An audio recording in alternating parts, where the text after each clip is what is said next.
pense que pour celui-là, ça va être assez ton avis contre mon avis un peu. Oui, c'est possible, oui, je pense que... Même s'il y a des choses, on va pouvoir se retrouver sur quelques trucs, à mon avis.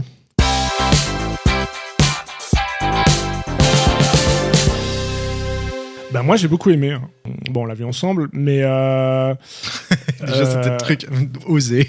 C'est vrai qu'en plus, j'ai insisté pour qu'on le voie ensemble. Mais tu promets, tu te la fermes pendant la séance. J'ai pas envie de t'entendre pendant que le film il tourne. Ouais, j'avoue que tu tournais en boucle avant avec vous entendez critiques de Christopher Nolan que vous avez vu comment il juge. Moi, en gros, pour être simple, moi j'aime beaucoup j'aime de plus en plus Christopher Nolan, voilà. Alors là, pour rester juste sur l'Odyssée, moi j'aime bien, moi ça me parle, ce buzz autour du IMAX, tout ce qui ramène en fait au cinéma et à la cinéphilie, on va dire, et à tout ce qui entoure le film. On est dans une époque où le cinéma est inexistant pratiquement.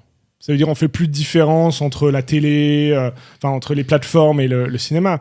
Donc lui, ce qu'il fait avec d'autres, mais ils sont pas beaucoup, c'est quand même qu'il recrée un événement autour du cinéma, autour du film que tu vas voir. Du fait qu'il faut déplacer les gens en salle pour vivre un événement que vous pouvez avoir qu'en salle. Exactement. Et ça, il y en a pas beaucoup. Il y en a quelques-uns, dont James Cameron, Fincher par exemple aussi, qui insiste là-dessus. Alors, pour le coup, Fincher est un peu moins fédérateur, mais je vois ce que tu veux dire. Paul Thomas Anderson, ou des gens qui essayent par une manière ou une autre, de ramener la pellicule de 1, ce qui peut être parfois un gimmick, mais ce qui est aussi une manière de parler du film, et en plus une touche de l'image que moi j'aime beaucoup. Ouais, c'est là, je comprends. Et toi, tu vas dire que pour moi, c'est pas grave si ça c'est de la promo.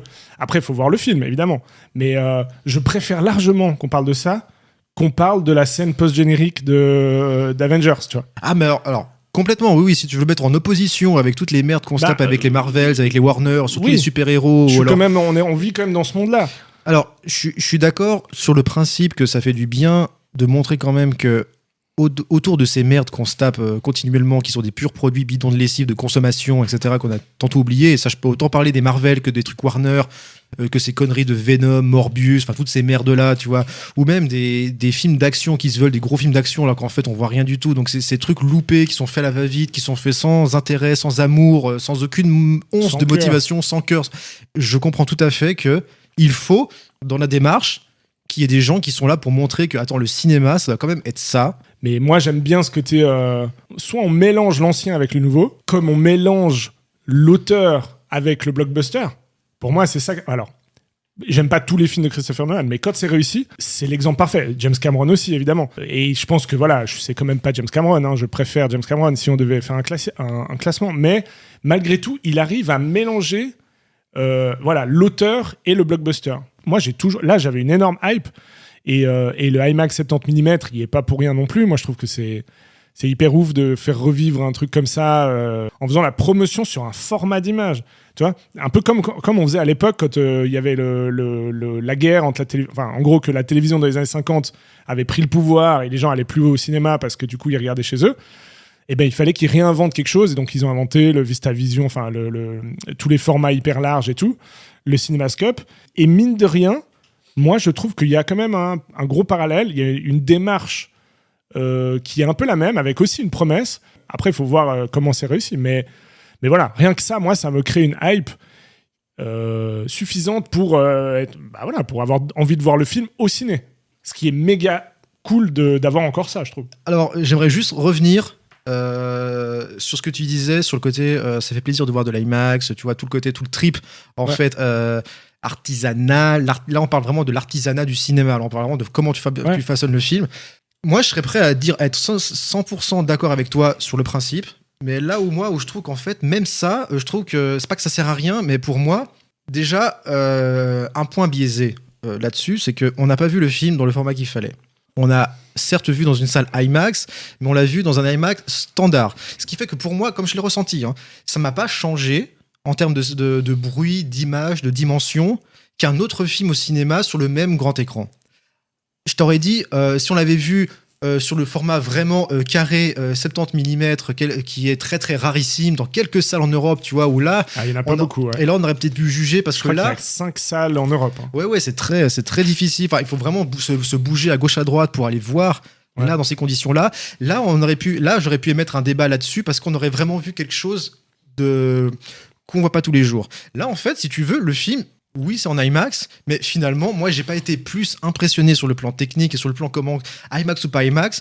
J'ai été déjà 1 milliard de fois impressionné en termes de ressenti, de l'image, de la dimension des images, sur d'autres films qui n'étaient pas forcément IMAX. Moi, tu me mets déjà un écran de la taille de cet écran IMAX-là, et là, je parle vraiment comme le spectateur lambda, un peu, tu vois, en me disant, j'ai déjà pris plein la gueule sur d'autres films qui n'étaient pas forcément IMAX. Donc... Oui, donc ça, c'est le premier point, on va dire, pour venir à la critique du film. C'est le premier point qui est donc l'image, en gros. Voilà. Ce qui est lié à l'image. Toi, moi, j'ai beaucoup aimé l'image. Toi, moins, apparemment. Si tu veux. Alors, c'est sûr que ça m'a aussi un peu frustré de me dire qu'on voit pas le format, puisqu'on est dans un truc aussi... Je trouve que le délire, il est d'aller à fond là-dedans. Donc, ça aurait été de le voir en 70 mm. On est très peu à pouvoir dire est-ce que ça aurait été vraiment une grande claque, parce qu'on est très peu, en gros, et là je parle de tous les spectateurs, on est très peu à avoir pu profiter de ce format-là et de juger du truc. Je suis d'accord. Après, moi, je trouve que on sait que ça a été filmé en IMAX, donc les caméras IMAX sont énormes. Hein. C'est vraiment c'est une taille qui est monumentale. Alors oui. D'ailleurs, ils ont dû créer des systèmes pour faire en fait des champs contre champs. Simplement, parce que normalement tu mets la caméra plus ou moins au milieu, plus ou moins entre les deux, et puis tu passes de droite à gauche. Qui fait la taille. En fait, comme c'est énorme la taille de la caméra et qui fait qui fait beaucoup de bruit, mais surtout au niveau de la taille, en fait, ils ont dû créer un système de miroir qui permet en fait à ce que la personne, à ce que la personne voie dans le miroir l'autre acteur. L'acteur regarde l'autre acteur sans qu'il soit en face en fait. Alors, parce que effectivement, ils peuvent pas mettre la caméra au bon endroit, tu vois.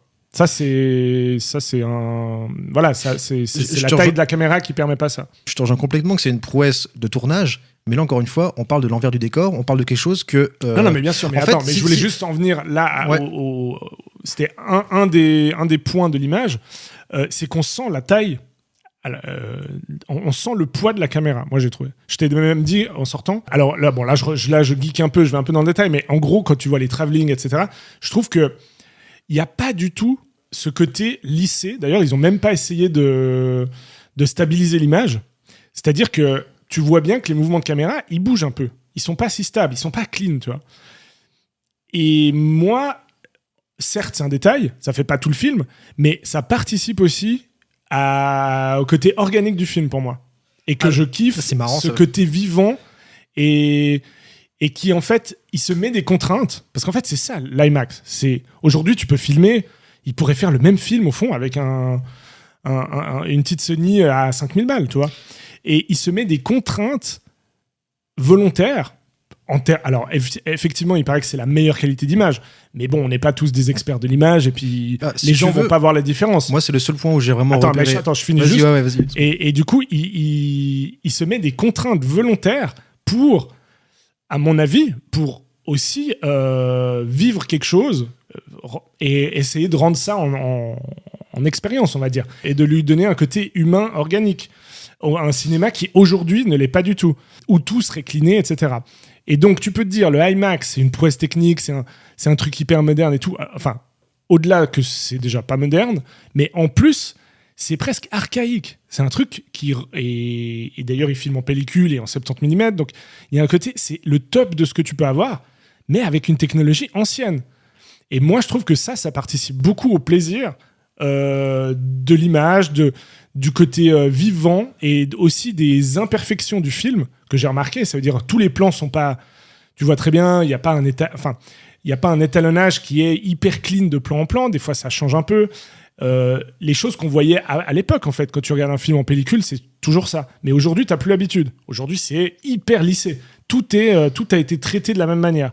Et là, pour le coup... Ça dépend, parce qu'on est un petit peu biberonné à des standards aussi qui, malheureusement, ternissent l'image qu'on a du cinéma. Et c'est pour ça que non, mais parce qu'on a atteint un tel niveau technique qu'aujourd'hui, on peut tout corriger. Et là, il a décidé de ne pas tout corriger. Et en termes d'image, moi, je trouve ça hyper cool, hyper intéressant. Alors, je tout à fait... Moi, je pense qu'en fait, cette appréhension qu'on a de waouh, incroyable, l'IMAX, à mon avis, je pense qu'elle a été beaucoup drivée, motivée par la somme de merde qu'on voit constamment en termes d'image je peux pas empêcher, en fait, si tu veux, d'avoir un côté biaisé là-dessus. Là, tout ce que tu m'as raconté sur ce côté, rendez-vous compte dans quelles conditions de tournage ils ont fait ça. Rendez-vous compte le plaisir qu'ils ont eu à utiliser cette technique. Là, on a flatté l'ego de technophile du cinéma. J'ai presque envie de dire que tout ça, on le voit pas. Moi, ça, c'est très personnel, ce que je vais le dire de le ressenti. Pour moi, c'est vraiment du private joke de tournage. Les mecs, ils peuvent me raconter 1 milliard de fois, tu te rends compte, alors là, on a fait ce plan. Oui, moi... Non, mais moi, c'est pas purement théorique, on le voit. Ah ouais, alors moi, il y a une image qui est... On voit où? Mais à moi, le seul moment où je me suis dit... c'est très personnel, ma foi, l'appréciation des images, voilà, non, mais il peut y avoir plein de nuances. Le seul moment où je me suis dit, quand même, l'IMAX, ça apporte quelque chose, c'est sur les plans de coucher de soleil de pénombre. Il y a un moment donné, en tournage, des moments de la journée... Ou alors là, c'est hyper difficile d'avoir un truc propre et hyper clair, sans bruit, sans détérioration. Ouais. C'est les scènes, on en a vu quelques-unes, tu vois, quand ils discutent devant le palais et quand le soleil s'est couché, il y a un truc. Et là, je me suis dit, putain, là, l'IMAX, il arrive quand même, il y a une capacité du capteur et de la péloche, franchement, à filmer du détail comme ça. Je me dis, là, tu peux te permettre effectivement de tout filmer à la torche.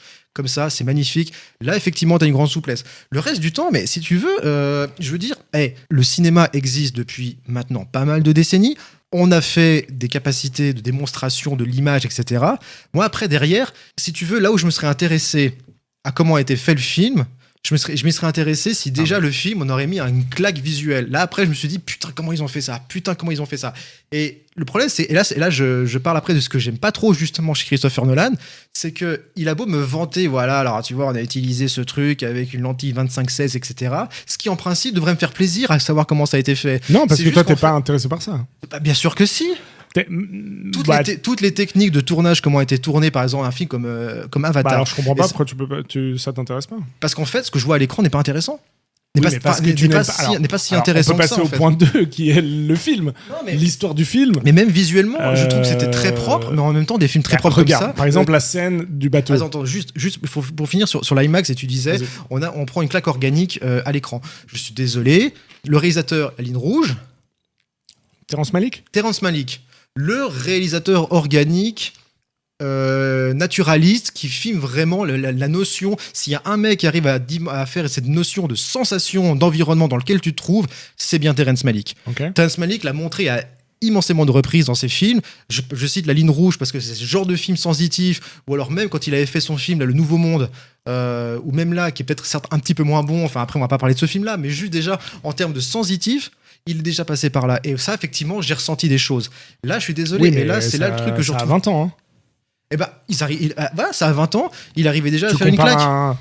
Mais oui, mais alors, moi, je compare pas ça à des films qui ont 20-25 ans. Je compare à des films actuels.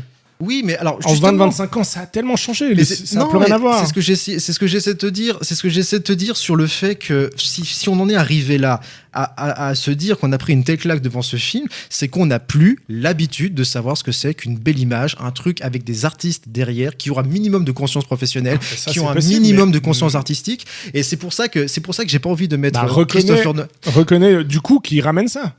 Alors oui, mais après derrière. Je dis pas que c'est le plus grand film du 21e siècle, hein, ou du cinéma, mais regarde, par exemple, la scène de bateau, la scène où ils vont, donc ils commencent leur odyssée, enfin ils commencent leur périple, et qui tombent sur des tempêtes et tout, ils sont en pleine tempête, machin, c'est le chaos complet. Moi j'ai beaucoup aimé cette scène, elle est très immersive, grâce aussi au son et tout. Moi j'ai rien vu. Et en fait, moi ce que j'aime bien avec Christopher Nolan, c'est que peut-être toi t'aimes moins, c'est que il filme. Alors c'est pas Brian De Palma, hein, c'est pas le gars qui va faire de la mise en scène de malade et tout. Il est beaucoup plus subtil, on va dire. Il est plus neutre, enfin un peu plus neutre, mais où il se met un peu derrière son sujet quand même, tu vois. Mais moi je trouve qu'il a un sens du cadre. Avec des plans très larges, enfin alors, pas justement très larges. En fait, ces plans qui seraient normalement, qui pourraient être des champs contre champs, il les fait en plan moyen, en plan large. Et je parle pas des plans très larges, esthétiques, de paysage, mais ça rejoint un peu ce qu'on lui reproche à Christopher Nolan, c'est qu'il aurait pas trop d'émotions en gros. Ses films seraient dénués d'émotions. Ah, que dalle. Ah oui. Mais pourquoi ? Et même celui-là encore. Parce que il utilise pas beaucoup j'allais dire le gros plan. C'est que là, par exemple, dans le film, alors certes, il y a en gros, il est découpé en 3 parties. L'intro, tout le périple de Ulysse, et puis ensuite la fin.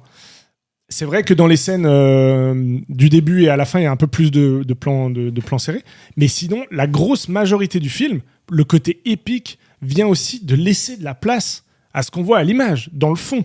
Quand c'est pas... Parce que souvent, c'est quand même pas... Alors, certes, c'est quand même flouté parfois, parce que le 70 mm est aussi un gros format qui floute beaucoup le fond, mais je trouve qu'il laisse de la place au paysage. Il laisse de la place à la vie dans le truc, dans le plan. Et dans ce plan de bateau, dans le plan de où ils vont voir la sorcière, dans tout ce périple-là où c'est des lieux différents, et effectivement, il est toujours un peu en retrait, puisque t'es dans les plans un peu moyens. Mais c'est donc tu vas pas chercher le gros plan de l'œil ému. Tu vas pas chercher le gros plan. Lui, il cherche pas ça. Il est un peu plus intellectuel, effectivement, il est un peu plus analytique, mais si tu croches, ben, ça te crée une autre émotion quand même, moi je pense. Une émotion esthétique. Ouais, mais je trouve pas que justement cet attrait pour le décor, tu dis qu'il laisse de la vie dans le décor, qu'il laisse de la vie un peu ce qu'il y a autour. Moi, au contraire, je trouve pas du tout. Parce que je trouve qu'en fait, je pense pas que c'est ce qui l'intéresse. Je pense qu'il a besoin de quelques éléments de décor pour avoir une base. Il en fait une représentation assez abstraite de chaque endroit. C'est pour ça qu'en fait, la plupart... Et encore, je trouve dans l'Odyssée, et c'est là que ça m'a surpris, si on va se rejoindre un petit peu sur les points positifs, en tout cas moi sur les points positifs, parce qu'il y en a quand même, hein, je vous rassure, hein. Il y a des choses qui m'ont étonné, et on parlait des choses qui nous ont étonné, tu te rappelles, on avait dit, ah tiens, je l'attendais pas ici à Nolan de faire des trucs comme ça. Là où je conçois, c'est qu'il m'a surpris un petit peu sur il est allé un petit peu rechercher ce plaisir de l'aventure et de découvrir des endroits. Encore une fois, pour moi, c'est quelqu'un qui a un œil hyper abstrait. Et ça se ressent dans les décors. On a quelques éléments pour se visualiser dans quel type d'ambiance on va être. Mais encore une fois, à part sa troupe de gars, là je parle d'Ulysse, la troupe de soldats qui est avec Ulysse, qui l'accompagne lors de ce voyage de retour. Sinon, le reste...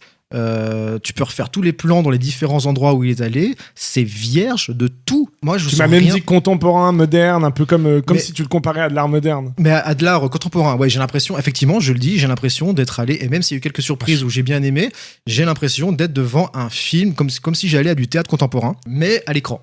Aussi bien au niveau visuel qu'au niveau audio, musical, etc. Même si la bande son, même si après le mixage sonore, faut dire ce qui est en IMAX, t'en prends pas la gueule, c'est clair, c'est là. Mais tu parlais de la scène de la tempête. La scène de la tempête, il y a une énorme scène assez longue parce qu'il y a 2-3 scènes de tempête. Mais il y en a une sur laquelle il s'est un peu plus attardé, c'est là où il perd tous ses hommes. Il y a un chaos de bruit tornade, et d'éclairs, etc. Dans l'eau, tu dis ? Non, de nuit. C'est après, je crois. Okay. Je crois que c'est après que ses troupes, ces hommes l'ont désobéi et ont mangé les bœufs de Zeus, qui était censé être interdit. J'ai dit, si vous mangez ça, vous allez tous mourir. La fameuse prophétie qu'il a eue quand il était dans l'Hadès. Et du coup, ces hommes l'ont pas écouté, ils avaient tellement faim parce que voilà, il y avait pas de vent, ils étaient bloqués ici, il fallait bien qu'ils bouffent, donc ils l'ont désobéi, ce qui fait qu'après ça s'est répercuté, il y a eu une grosse tempête, Poséidon ou Zeus, je sais pas quoi, quel dieu, je crois que c'est Poséidon, les a punis, leur a envoyé une grosse tempête, et alors là, on s'est pris des jets de basse fréquence et de flash pendant longtemps. Oui, ça fait beaucoup de bruit, mais il n'y a rien, si tu veux, en termes de scénographie et de mise en scène qui m'en a foutu une claque. Je suis désolé. Et je suis désolé à tous ceux... tu as aimé. Alors vas-y, allons sur ce que tu as aimé. Alors en dépit de tout ça, et là c'est pour conclure sur le côté purement esthétique du film que je n'aime pas du tout. T'as dit il y avait une scène, mais t'as pas parlé de laquelle. Non, la première, la grosse scène, c'est la scène de la sorcière. C'est Circé. Voilà. Ouais. Et là, ça m'a étonné. Je trouvais qu'en plus, il y avait la scène où il les transforme en cochon. Mais là, je trouve qu'il y a un truc, effectivement, hyper dérangeant, qui m'a véhiculé de l'émotion, en tout cas de la sensation. Un truc, tu vois, qui m'a étonné chez Nolan, où lui, j'ai l'impression d'avoir toujours un truc assez lancinant, tu vois, sur tout le film, tu vois. Non, et puis maîtrisé surtout, et puis un peu, oui, avec une retenue. Une retenue, ouais. Alors que là, il n'y a pas vraiment de retenue. Il n'y a pas vraiment de retenue. Là, il va dans le. Quand tu vois la sorcière là, qui manipule pendant qu'ils sont en train de manger, elle est en train de les façonner comme de la pâte à modeler, elle les transforme, il y a tout un truc sur le jeu, encore une fois, et pour le coup, ça, c'est très art contemporain, encore une fois, hein. Mais bon, pour le coup. Pas du tout. Bah si, c'est le truc. C'est le loup-garou de Londres. Oui, non, mais c'est vrai, non, mais il y a un truc dans la transformation. C'est pas l'art contemporain, ça. Non, mais. Visuellement, esthétiquement, je trouve que ça fait très art contemporain. Même là où il n'y en a pas. Niveau esthétique, c'est très art contemporain. Mais. Mais moi, je suis pas d'accord.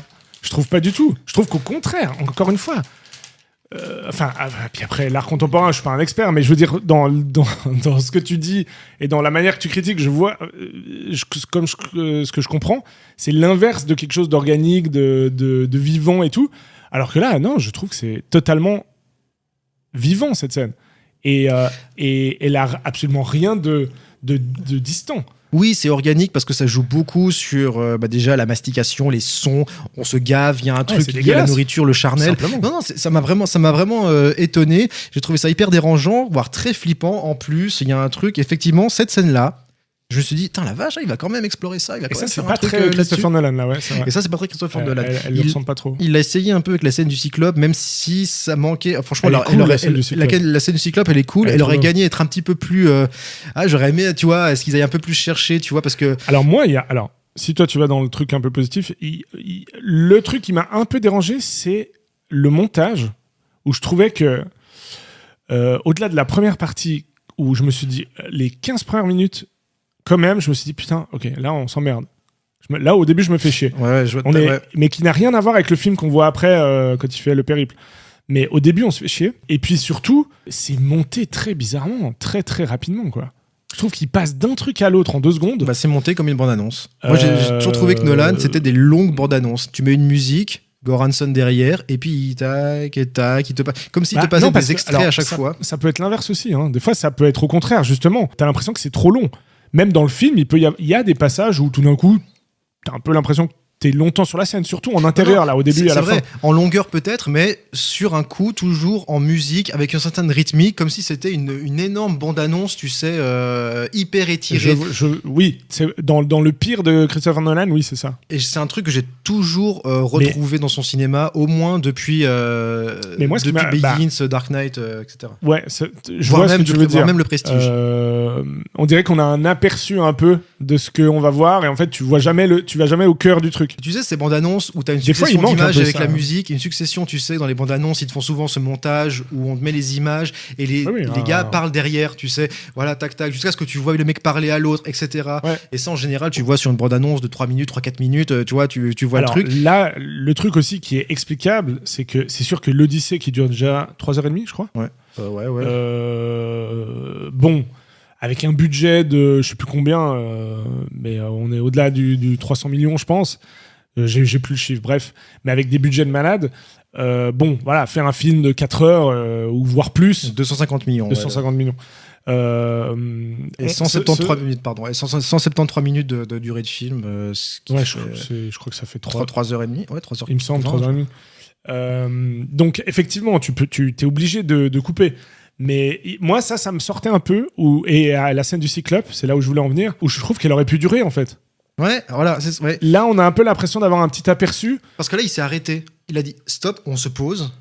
Exact. C'est la première pause. Ouais, c'est le premier, la première, action qu'il y a dans le périple, quoi.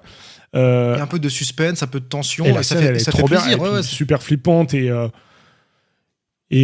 non, vraiment très, très bien cette scène, mais elle aurait pu durer plus longtemps. Le design du Cyclope est vachement bien aussi, je trouve. Trop bien, trop bien. Pour le coup, c'est un truc qui m'a étonné aussi. Mais moi, dans tout ce qu'il y a du périple, là, franchement, j'ai trouvé...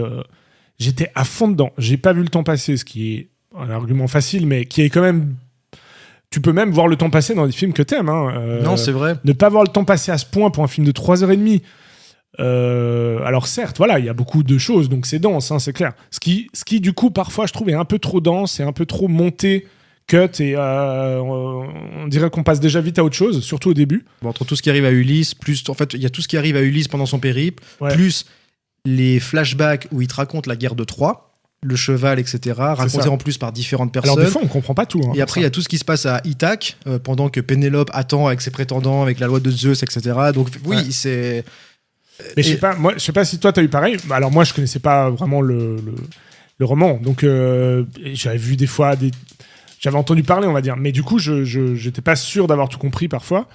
Donc on peut ne pas. Je pense que c'est vraiment un film qui peut pour moi en tout cas je peux le revoir facilement, quoi. Et ne serait-ce que pour essayer de comprendre un peu mieux. Et puis après, si on parle un peu du casting, moi ça fait longtemps que j'avais plus autant aimé Matt Damon en vrai. Hein. C'est vrai. Parce que là, Christopher Nolan plus Matt Damon, bon, il y a un peu des deux. Tu vois, c'est un peu Tu vois, c'est moi qui vais critiquer Christopher Ouais, Nolan. mais Mais il y a un encore. peu ce côté neutre, un peu distant et tout, froid, sans émotion, où Matt Damon a un peu ça parfois pour moi. C'est pas le grand acteur. Justement, je l'ai trouvé toujours émotionnel. bien chez Nolan. Bah, là, en tout cas, il est exceptionnel. Là, vraiment, il est trop bien. Mais Et dans je trouve qu'il Interstellar, il était bien aussi. Hein. Je trouve qu'il avait vraiment ce Ouais, côté c'est vrai. bien énervant, C'est mais vrai. il le faisait vachement bien. Mais tu sens un peu l'âge aussi, je trouve, sur son visage et sur enfin voilà, les plans aussi que je trouvais exceptionnels. Donc ça mettait beaucoup ça mettait beaucoup en valeur aussi Matt Damon. Je suis un peu moins emballé pour le reste du casting en vrai. Ouais, pareil. Mais Robert après- Pattinson, que moi j'aime plutôt bien.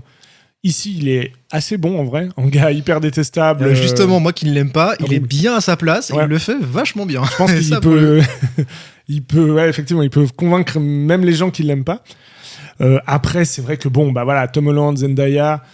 Bon, là, on est un peu plus dans le truc de. J'ai l'impression qu'on est dans les acteurs du moment. Ah oui, qui, moi me touchent moins. je peux pas m'empêcher de voir les acteurs avant les personnages. C'est fou, j'arrive pas à m'empêcher de voir Hollywood Pour eux, tu dis. pour l'ensemble les deux. du cast, Ah tu ouais, vois. pour l'ensemble. Pour l'ensemble. Après, la différence avec Matt Damon, c'est que j'étais quand même assez surpris d'être touché par comment il est bien arrivé à rendre touchant le personnage d'Ulysse et ce qui lui arrive. Totalement. Sauf à la toute fin où c'est un peu parti en couille, mais jusqu'à ce qu'il retourne en Ithac. Franchement, dans les motivations du perso, ce qui lui est arrivé, son retour, etc., j'y ai cru, franchement. Et après, je trouve que la fin, peut-être on reviendra sur la fin, mais j'étais très, très, très déçu sur l'issue de tout ça. Mais je trouvais que, en fait, les lamentations d'Ulysse, ce qui lui arrive, il y a un côté assez touchant dans comment il a réussi à rendre ce personnage, tu vois, sur le fait qu'il regrette, sur le fait que, tu vois, la grosse part de trahison d'Ulysse envers les dieux, envers les hommes et tout ça, c'est exactement la grosse part d'Ulysse sur le fait qu'il ait des remords, sur cette part de trahison qu'il a fait, par exemple. Il se sent coupable d'avoir, entre guillemets, trahi le peuple de Troie, tu vois, en brisant cette loi de Zeus, en faisant un cadeau, du coup, aux Troyens, en faisant cette perfidie aux Troyens, qui montre, en fait, quelle était la vraie face d'Ulysse, et qu'après, on en fasse un héros, une légende, le mec, il ne sait plus qui il est, en fait, c'est-ce que la légende a dépassé le personnage, etc. Lui-même a besoin de se reconstruire. Il a besoin de retrouver une légitimité, il a besoin de savoir qui il est. Et ça, je trouve que plutôt dans son périple, et c'est ça, cette notion de périple pour retrouver en fait qui il est, les différentes personnes qui croisent, les dialogues avec la sorcière, les dialogues avec Elliot Page dans l'Hadès, le soldat qui est mort, là, quand il revoit toute cette armée Page, d'hommes. très bon aussi. Elliot Page, vraiment, ça m'a vraiment étonné. Tous ces trucs-là, même après quand il est avec Charlize Theron qui incarne Calypso, où là il est complètement amnésique, il sait plus il faut qu'il retrouve qui il est, et après il dit purée, je sais comment rentrer chez moi. Et là je trouve le point de scène qui m'a vraiment le plus plu en fait en termes de, si tu veux, de touchant émotion. Et c'est tout con, c'est comment tu rentres chez toi, tu ne luttes pas. Que lui dire qu'en fait t'as lutté pour rentrer chez toi contre tous les éléments, ça t'a apporté désastre sur désastre. Et tu vois cette scène où il est en fait, il se laisse aller, puis tu vois à un moment donné t'as les tempêtes, les machins, puis il est posé sur cette planche, sur ce radeau, il ne fait rien et il arrive chez lui. Moi j'ai trouvé que c'était un truc pour le coup, et ça j'étais complètement dedans. Mais il y a pas. Non, alors moi, ça j'avoue que bien que j'ai beaucoup aimé le film, j'ai été pris, on va dire, dans l'immersion et dans l'expérience. Ce qui est déjà hyper cool. J'ai un peu vécu ce qu'il a vécu lui, tu vois. J'étais avec lui et tout. Mais j'ai pas vraiment d'implication émotionnelle. Plus que ça, par contre. Ça, c'est vrai que c'est un peu la limite peut-être qu'on peut mettre à Christopher Nolan. Alors que vraiment, mais pour trouver un truc, alors complètement à l'opposé, mais je sais pas pourquoi je pense à ça, mais ça a vraiment rien à voir, mais je pense à des films de Léos Carax comme Annette et tout, qui sont des trucs hyper particuliers, alors là que tu détesterais certainement parce que très cinéma moderne ou contemporain ou ce que tu veux un peu expérimental. Qui renifle les épais. Voilà, mais par contre, oui, mais j'ai été pris émotionnellement par surprise par ce film-là qui me préparait pas du tout à ça. Dans le sens, Léos Carax arrive à créer une émotion avec très peu. Alors que Christopher Nolan met tous les moyens qu'il veut, enfin, il a tous les moyens qu'il veut, mais il n'arrive pas, ça marche pas à faire une émotion. Ce qui est quand même c'est clair. ce qui est le gros problème de Christopher Nolan. Pourquoi pas mal de monde l'aime pas, ou ou au mieux, tu l'aimes, mais tu dis il manque un peu quelque chose parfois. Mais par contre, pour les scènes, quand même, pas vraiment d'action, parce que là non plus, au fond, c'est pas complètement... J'ai vu bien mieux dans les scènes d'action. Il est pas très bon. Terrible. Il est pas très bon dans les scènes d'action. Mais en quoi, finalement, j'essaie de définir en quoi il y a quelque chose vraiment là où ça touche le cœur et le film. Il est attaché au récit, il est attaché à l'histoire qu'on raconte. qu'il l'ait fait de manière, tu vois, peut-être moins inspirée visuellement pour moi, ou peut-être moins inspirée aussi sur le plan émotionnel, etc. Tu peux pas lui enlever que le gars, il a quand même un souci du comment tu racontes une histoire. Tu peux pas, et ça, avec une ampleur. Avec une ampleur et avec quand même des enjeux qui te concernent. En même temps, voilà, c'est quand même assez... Moi, je pense que c'est ça, en fait. C'est l'ampleur qu'il lui donne. C'est la lourdeur, presque, au fond, de ce qu'il donne au film, au personnage, à l'histoire. Oui, il y croit à 1000% et il y a 0 second degré, il y a pas de détachement finalement. Tu viens sur le chemin où je voulais en venir, sur le côté sincère en fait qu'il a mis, que j'ai moins retrouvé du coup dans Oppenheimer. Et c'est là pourquoi en fait ça m'a un peu déçu quand Oppenheimer. J'ai l'impression que ce film là, l'Odyssée, il l'a fait de manière plus sincère, c'est vraiment honnête quoi. Il y a vraiment au moins ça. Moi je préfère l'Odyssée que Oppenheimer. Ouais. Il s'est vraiment, et je trouve il s'est vraiment tenu au sens du récit d'Homère, le périple. Qu'est-ce qu'on va voir? Alors certes pour moi je suis resté sur ma fin au plan visuel etc. Mais sur les enjeux, ça a fonctionné. Il y a des enjeux de taille, quoi. Enfin, oui, bon, après, c'est Homer. C'est sûr, c'est l'histoire. Toute la portée philosophique d'Homer. Mais il faut le faire. Il l'a respecté, il l'a bien fait. Hein. Ce qui fait que combien aurait fait finalement quelque chose de différent, tu vois, de détourner un peu de la mission principale. Là, je veux dire, le cahier des charges est méga rempli. Et en plus, il y a la vraie implication physique, moi, je trouve, en plus. À défaut d'avoir un peu l'émotion parfois, mais au moins, tu as une vraie implication physique. Ouais. T'as pas de concept, en fait. Tu te détournes pas sur un effet de style. Ouais. Tu vas dans... on raconte une histoire. Et puis, bon, voilà, l'Odyssée, c'est the histoire, quoi. Ah oui, c'est l'histoire classique, c'est vrai. Mais bon, après, par rapport aux autres films de Christopher Nolan, pour te positionner, on va dire, tu serais comment, alors? Tu mettrais où l'Odyssée? Oh, je le mettrais quand même assez loin. Honnêtement, je n'ai pas envie de le revoir. C'est pas un film que je vais me relever la nuit pour le revoir. Assez loin, donc assez haut dans le classement quand même. Dans ceux que tu t'aimes le plus. Non, loin en bas. Ok. Oui, enfin, il y a des trucs. Je te dis, voilà, c'est vrai, il y a des scènes que j'ai appréciées. Il y a des trucs qui m'ont étonné, mais dans la globalité de ce que ça m'a fait ressentir et dans ce que j'en suis ressorti incroyablement déprimé. Donc je me relèverai pas la nuit. Moi vraiment c'est Interstellar, Batman Begins, Le Prestige. Okay. Et dans ceux que j'ai le moins aimé, c'est Oppenheimer, c'est Tenet, c'est l'Odyssée. Dunkerque, c'est un part. Faut que je revoie Dunkerque parce que c'est très fuyant pour moi. J'ai très très peu de souvenirs de Dunkerque. Faudrait que je le réévalue pour voir. En fait, je pense qu'effectivement c'est intéressant de dire que c'est un peu comme pour ceux qui préfèrent justement la vague Batman Begins, Prestige. Les débuts, on va dire plus début. Encore que, je sais pas s'ils aimeraient moins celui-là. Mais en tout cas... Et encore, il n'a pas changé considérablement son style, en vérité. Que ceux qui aiment bien ce style plus récent de Christopher Nolan, moi je trouve que c'est le meilleur même d'ailleurs. Christopher Nolan, c'est vrai que c'est peut-être le réalisateur qui nous sépare le plus. C'est vrai. Parce qu'on n'arrive pas à se... Là où tu vois un truc justement qui a complètement sur tes attentes, et là, moi, je vois sur quelqu'un qu'en fait... c'est pour moi plutôt limité entre guillemets, même si voilà, c'est méchant de dire limité, mais limité sur beaucoup d'aspects si tu veux de trouvailles visuelles, même si encore une fois il y a des petits moments, il y a des moments de mise en scène que je peux pas lui enlever, non, ça c'est sûr. Mais bon, alors allez voir plutôt les Marvel. Non, effectivement c'est toujours mieux d'aller voir l'Odyssée, mais je trouve triste. Vraiment, personnellement. Après, moi, je conclurai là-dessus si tu veux aussi conclure sur autre chose, mais je trouve ça vraiment triste. Que ce soit le sauveur du cinéma. En un sens, oui, parce qu'en fait, ça en dit tellement long sur l'état de santé du cinéma. Et ça, je parle beaucoup du cinéma hollywoodien occidental, de manière générale.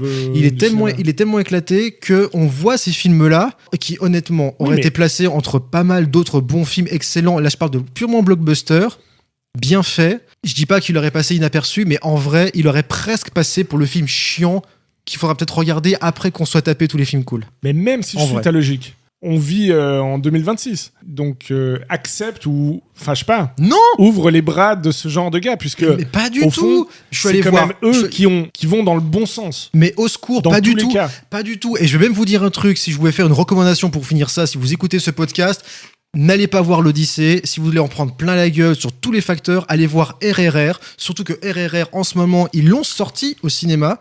Donc, vous pouvez aller voir RRR, film indien. Alors oui, c'est long, mais putain, la claque vous allez en prendre plein la gueule sur tous les niveaux, mais incroyable. Oui, il y a des CGI, CGI qui piquent. Oui, à quelques moments donnés, ça danse parce que les Indiens, ils aiment chanter, ils aiment danser. C'est vrai, mais purée. Le héros, tu le suis du début à la fin. Les scènes, mais des scènes de folie, d'ampleur, avec de l'ampleur, des idées visuelles. Je trouve que ce mec, moi, il m'a impressionné. RRR. Franchement, j'ai pris un pied incommensurable. Et ça, je parle en plus d'un film qui sort à la même époque que maintenant. Enfin, je veux dire, je parle pas d'un film des années 80 où on pourrait se dire Jez McTiernan, il me manque. Non, mais alors attends, mais un peu de contexte sur RRR, parce que c'est pas si connu. Donc c'est un film indien. Alors RRR, c'est un film indien parce un gros blockbuster parce qu'il commence à y avoir depuis quelques années, il y a une mouvance chez le cinéma indien qui va un petit peu venir faire un autre cinéma que le cinéma Bollywood qu'on a l'habitude de savoir, de connaître depuis innombrables années. Donc il a commencé à y avoir de l'émergence de réalisateurs et de productions qui essayaient de faire du cinéma un peu moins Bollywood, en tout cas de vouloir tenter autre chose, et il voulait tenter des autres films plutôt épiques, plutôt monumentaux, plutôt basés sur l'aventure, le fantastique, et RRR fait partie de ces films-là. D'ailleurs, il a aussi fait, je vais retrouver le réalisateur de RRR, il a fait d'autres films comme Bahubali en plusieurs parties, là aussi, qui sont des épopées, mais d'une intensité rare. Il est au cinéma, allez voir RRR, vous allez prendre un pied, donnez-lui une chance, okay. Franchement incroyable. C'est le cinéma qu'on fait plus.